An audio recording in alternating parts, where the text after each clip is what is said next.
Bonjour, bienvenue dans une autre édition des podcasts Mexico and the World, le podcast pour parler d'événements, de célébrations, d'événements et plus encore sur le Mexique et le monde. À cette occasion, je voulais revenir un peu sur ce qu'on a vu la semaine dernière avec la commémoration de la Journée mondiale de la femme pour rester avec cette réflexion sur ce qu'est le combat pour l'égalité des femmes pour que les femmes ne soient pas en reste et aussi qu'est-ce que la lutte contre les violences dans tous les sens, dans tous les aspects contre les femmes afin que nous nous souvenions de cette réflexion non seulement le jour où la journée de la femme est commémorée, mais tous les jours.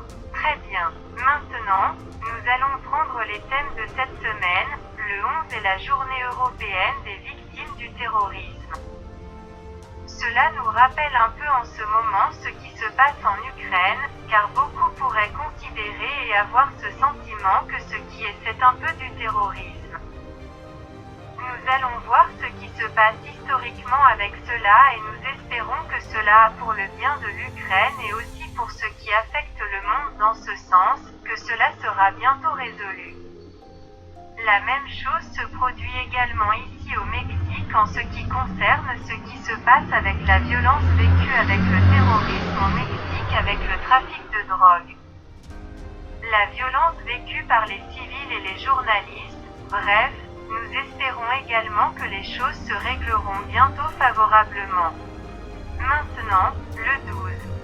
La journée contre la cybercensure est commémorée et cela nous amène également à ce qui se passe en Ukraine, en termes de réseaux sociaux, d'actualité, etc.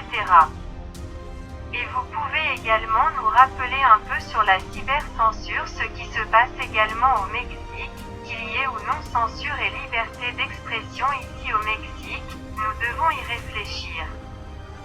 Le 15 marque la journée mondiale des droits des consommateurs et du travail social. Eh bien, nous devons nous rappeler qu'en tant que consommateurs, nous avons des droits au Mexique et dans le monde, donc ce n'est plus rien à garder à l'esprit et soyez des consommateurs responsables et que nous sommes conscients que ces droits existent le 17 de la Saint-Patrick.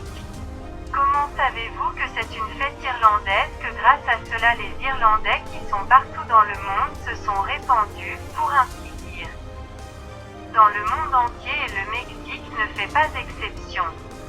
Rappelons-nous que précisément certains Irlandais qui étaient dans l'armée américaine parce qu'ils sont allés du côté américain pour se battre pour le Mexicain et précisément son nom était le bataillon de Saint-Patrick.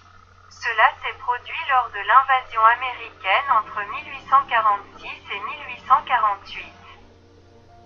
C'est un autre exemple dans le monde de cette fusion des cultures ou de la façon dont les cultures s'impliquent avec d'autres autres.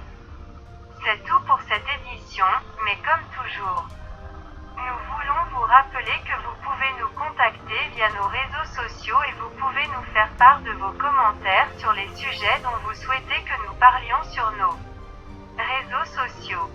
Email, podcastmexicoandtheworld@gmail.com, Twitter, @mexicotheworld, Facebook.